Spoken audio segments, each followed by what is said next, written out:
Esto es Pan de Vida, Pan de Vida, con el pastor Roberto Radalazo. Dios te bendiga. Quería compartir contigo unos versículos que se encuentran en la palabra de Dios, en el primer libro de la Biblia, en el Génesis, en el capítulo 3 y versículo 8, que nos dice la palabra de Dios de esta manera. Y oyeron la voz de Dios que se paseaba en el huerto al aire del día. Y el hombre y su mujer se escondieron de la presencia de Dios entre los árboles del huerto. Mas Dios llamó al hombre y le dijo: ¿Dónde estás tú? Y él respondió: oí tu voz en el huerto y tuve miedo porque estaba desnudo y me escondí. Hoy nos encontramos en la palabra del Señor, que se vuelve a repetir esta historia donde el llamado de Dios es inminente para cada uno de nosotros. Pero el hombre se sigue escondiendo de la presencia de Dios. Nos dice que ellos escucharon la voz de Dios en el huerto que se paseaba y los llamaba, pero como ellos estaban desnudos porque habían desobedecido la ley de Dios, tuvieron temor y se escondieron entre los árboles del huerto.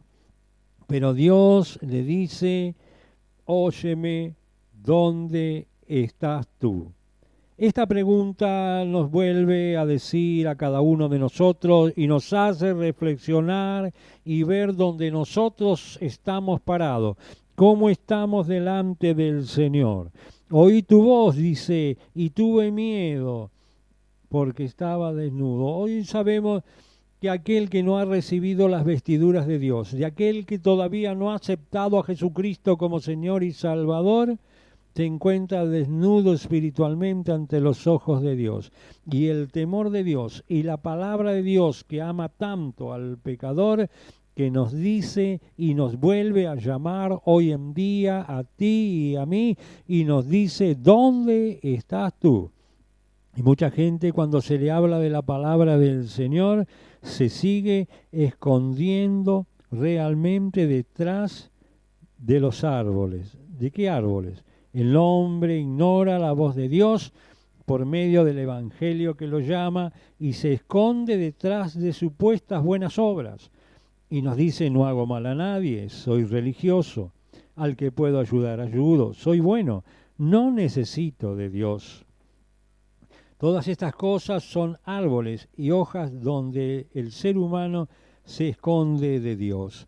Pero qué interesante que hoy nos habla la palabra del Señor y nos vuelve a repetir y está repitiendo como una campana y nos está diciendo: mas Dios llamó al hombre y le dijo: ¿dónde estás tú? Pregúntate, querido amigo y hermano, si realmente tú estás detrás de una religión, si tú estás realmente detrás de unas buenas obras. Las buenas obras son interesantes y son buenas para vivir entre seres humanos como gente civilizada, porque si no nos estaríamos matando el uno al otro.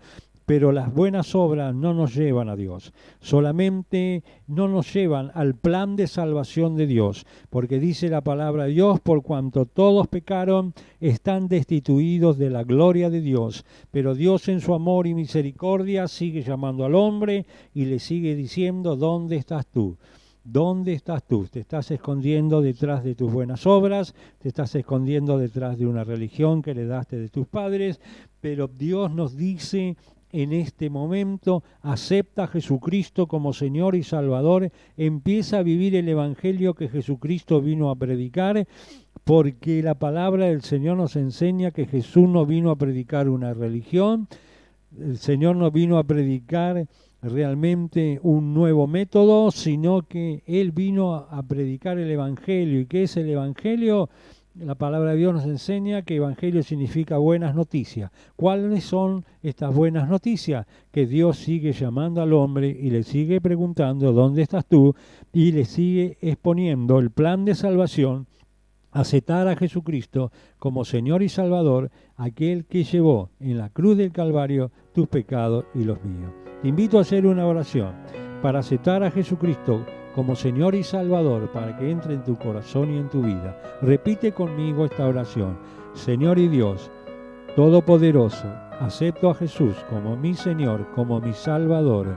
No quiero esconderme tras las buenas obras ni tras de la religión. Quiero aceptar tu bendito evangelio, quiero aceptar lo que dice tu palabra. Acepto a Jesucristo en mi corazón como Señor y Salvador. Entra por fe en mi vida y en mi hogar y perdona todos mis pecados. Gracias te doy, Señor, por esta salvación tan grande. Si esta oración la has hecho con fe, sepa de que Cristo hoy está en tu vida.